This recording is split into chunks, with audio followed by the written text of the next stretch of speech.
मित्रों, इस समय ऑस्ट्रेलिया की धरती पर भारत और ऑस्ट्रेलिया के बीच एक युद्ध चल रहा है और दोनों देशों की cricket team border Gavaskar trophy उठाने के लिए एक दूसरे से भयंकर तरीके से टकरा रही है। लेकिन इससे भी बड़ी जंग, इससे भी बड़ा युद्ध भारत की ही धरती पर लड़ा जा रहा है, जिसमें एक तरफ है अल्लू अर्जुन और उनके प्रशंसक, तो वहीं दूसरी तरफ है वरुण धवन और उनके फैंस। क्योंकि दोनों अभिनेताओं की जो फिल्में हैं वो बॉक्स ऑफिस पर एक दूसरे से टकरा गई हैं। लोग अब ये जानने के लिए उत्सुक हैं कि इस टक्कर का परिणाम क्या आएगा, आखिर कौन बनेगा विजेता। वैसे अभी तक की जो जानकारी निकलकर सामने आई है तो बहुत कुछ स्पष्ट कर दिया है कि आखिर कौन है वास्तविक विजेता।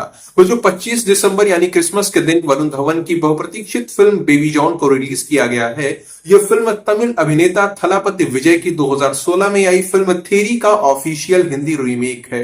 वरुण धवन की इस फिल्म की रिलीज से पहले ही इस बात के अनुमान लगाए जा रहे थे कि बेबी जॉन की टक्कर अल्लू अर्जुन की पुष्पा 2 के साथ जरूर होगी। लेकिन विश्लेषकों का मानना था कि बेबी जॉन के लिए कोई बड़ा खतरा नहीं होने वाला है, कोई ज्यादा बड़ी टक्कर नहीं होगी, क्योंकि 25 दिसंबर तक पुष्पा 2 को रिलीज हुए काफी समय बीत चुका होगा। उसका क्रेज धीरे धीरे डाउन होने लगेगा। लेकिन मित्रों, सारे विश्लेषण धरे के धरे रह गए हैं। पुष्पा 2 ने सभी को गलत सिद्ध कर दिया है। अल्लू अर्जुन की फिल्म पुष्पा 2 द रूल 5 दिसंबर को रिलीज हुई थी और 25 दिसंबर यानी अपनी रिलीज के 21वें दिन भी इस फिल्म के लिए लोगों का क्रेज जरा भी कम नहीं हुआ है।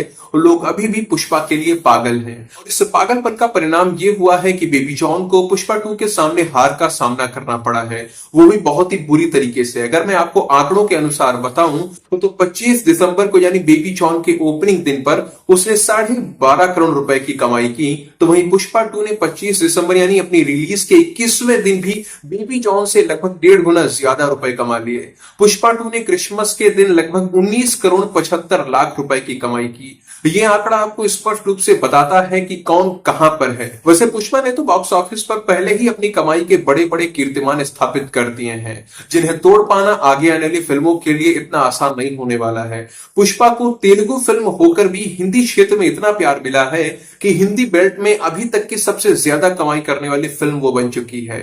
उसने इतिहास बना दिया है। पठान, जवान, स्त्री 2, टाइगर, ये सारी फिल्में पुष्पा से बहुत पीछे छूट चुकी हैं। और मित्रों, ये लड़ाई केवल पुष्पा और बेबी जॉन की नहीं है, ये लड़ाई बॉलीवुड और टॉलीवुड की भी बन चुकी है।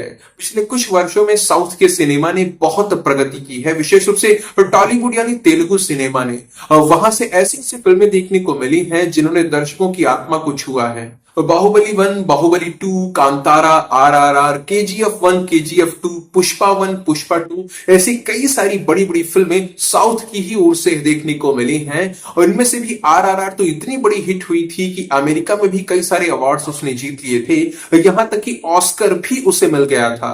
तो वहीं अगर आप बॉलीवुड की तरफ देखेंगे या हिंदी फिल्म इंडस्ट्री की ओर देखेंगे तो आपको पता चलेगा कि दिन प्रतिदिन बॉलीवुड का पतन होता जा रहा है। जब ये लोग कुछ धार्मिक बनाने के लिए आते हैं तो आदि पुरुष जैसा कुछ बना देते हैं जो केवल हमारी भावनाओं का मजाक बनाता है, हमारी संस्कृति का उपहास किया जाता है, जैसे देखने में भी उल्टी आती है। बाकी अधिकतर तो ये लोग रीमेक ही बनाते रहते हैं, जैसे कि बेबी जॉन भी साउथ की ही मूवी का एक रीमेक है। और जब रीमेक नहीं बनाते हैं तो टाइगर जैसा कुछ बनाकर रखते हैं जहां पाकिस्तान का ग्लोरिफिकेशन देखने को मिलता है। तो अब इस तरह के कंटेंट से जनता बिल्कुल परेशान हो चुकी है और आज समय पूरी तरीके से बदल चुका है। आज भाषा एक रुकावट के रूप में बची ही नहीं है। अब ऐसा नहीं है कि अगर साउथ की कोई फिल्म आ रही है तो वो बाद में डब होकर हिंदी बेल्ट में देखने को मिलेगी। अब तो जो भी थोड़ा बहुत ठीक ठाक बजट के साथ फिल्म आती है वो रिलीज ही पैन इंडिया लेवल पर होती है, 3-4 भाषाओं में तो आती ही आती है। अब ऐसे समय में बॉलीवुड को या आप कह सकते हो हिंदी फिल्म इंडस्ट्री को आत्ममंथन करने की जरूरत है। उन्हें साउथ से सीखने की जरूरत है, विशेष रूप से तेलुगु फिल्म इंडस्ट्री से सीखने की जरूरत है। लोगों को देखना होगा कि आखिर इनसे कहां पर गलती हो रही है, क्यों इन लोगों को देखना होगा कि आखिर कहां पर इनसे गलती हो रही है, क्यों ये लोग जनता से दूर हटते जा रहे हैं, जनता से कटते जा रहे हैं, अपनी जड़ों से दूर होते जा रहे हैं। आखिर क्यों ये लोग केवल रीमेक ही बना रहे हैं, रीमेक्स का कुछ भी नहीं बना पा रहे हैं। बाकी मित्रों, पुष्पा अभी भी बॉक्स ऑफिस पर दहाड़ रही है और मुझे लगता है कि जनवरी के पहले सप्ताह तक ये ट्रेंड ऐसे ही बना रहेगा। बाकी मित्रों, आप लोगों को इस पूरे विषय को देखकर क्या लगा, आपके इस पूरे विषय पर विचार क्या है? आप तेलुगु सिनेमा को किस तरह से देखते हैं, उसकी तुलना में बॉलीवुड कितना नीचे पहुंच गया है और उससे ऊपर उठने के लिए क्या करना चाहिए, क्या प्रयास करने चाहिए? जो भी आपके मन में आ रहा है निष्पक्ष होकर आप कमेंट सेक्शन में लिखकर बता सकते हैं।